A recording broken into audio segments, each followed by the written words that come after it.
Hi friends, ఈరోజు మనం మైనాకుడి గురించి చెప్పుకుందాం. ఈయనెవరబ్బా అనుకుంటున్నారా?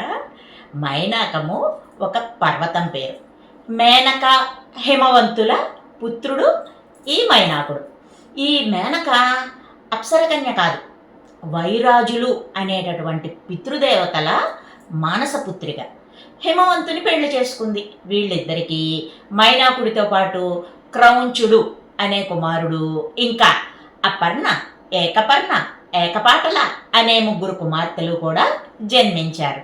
కృతయుగంలో పర్వతాలకు రెక్కలుండేవి. దాంతో అవి ఇష్టానుసారంగా ఎగురుతూ దేవ ముని గణాలపై వాలుతూ ఇబ్బంది పెట్టేవి. సూర్యగమనాన్ని కూడా అడ్డుకునేవి.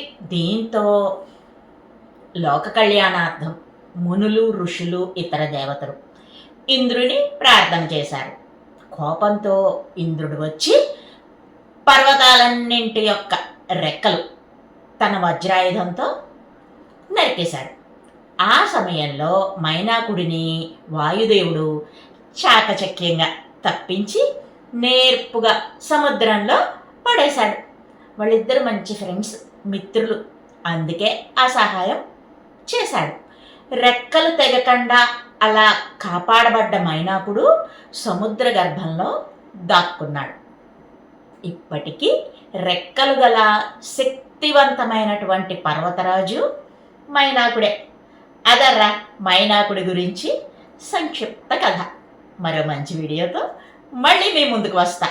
By bye friends.